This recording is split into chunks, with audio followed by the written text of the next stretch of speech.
Our child was disenrolled from the school without any prior notice or communication. We were a happy family of 5 living in Los Angeles.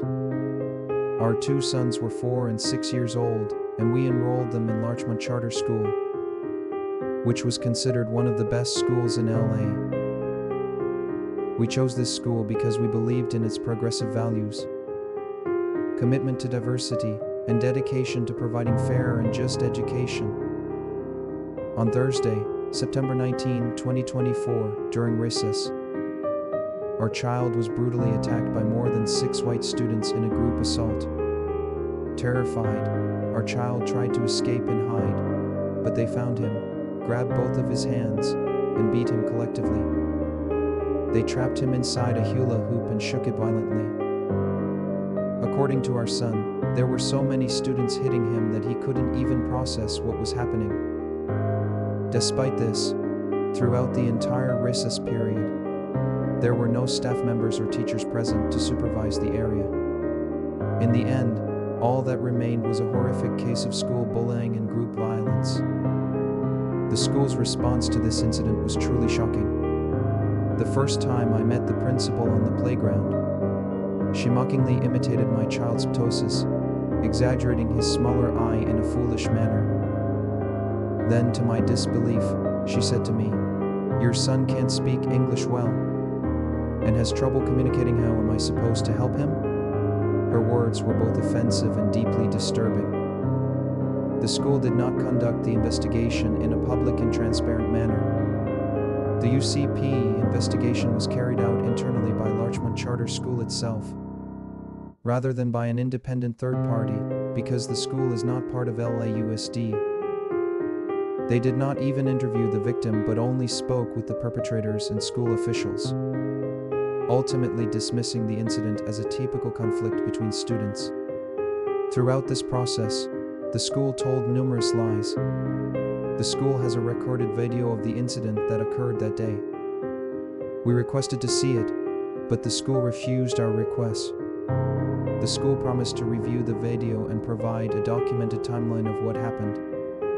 But this promise was also not kept. The school must take responsibility for its negligence and issue an official apology to raise awareness about school violence and prevent similar incidents in the future. However, the school has failed to make any commitment to an official apology. We are deeply concerned about our son's ear condition. Since the incident, he has frequently developed ear infections, and there have been multiple instances of bleeding and discharge. He also suffers from pain, dizziness, and headaches due to his ear issues. Yet no one has provided any support or relief for his suffering. We continued sending our child to school for 2 weeks after the incident.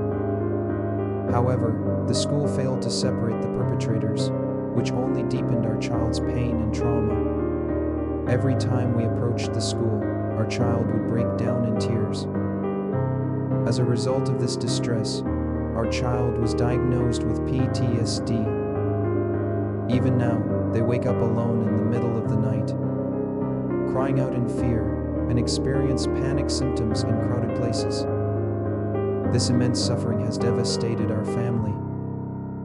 We had to take our child to multiple hospitals and counseling sessions to seek treatment. The parents of other students who were also affected had to quit their jobs to take care of their children.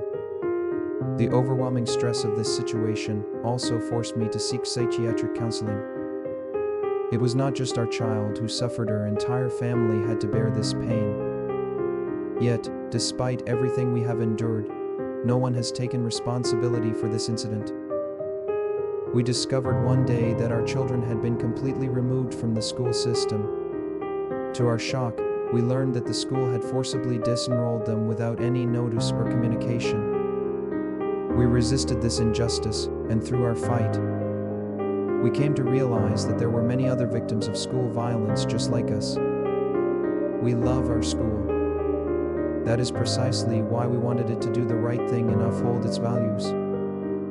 Yet, after this incident, many people told us to simply transfer to another school. In reality, many victims of school violence have been forced to leave their schools. Why should the victims be the ones to leave? Why does the school choose to cover up violence instead of addressing it? The purpose of making this video is simple. We hope that no other family has to go through what we did. Victims should not be the ones punished. Perpetrators should be held accountable, and schools must take responsibility. We know that change takes time, but we hope that one day, the system will no longer protect abusers and abandon victims. Until then, we raise our voices, no matter how small, in the hope of making a difference.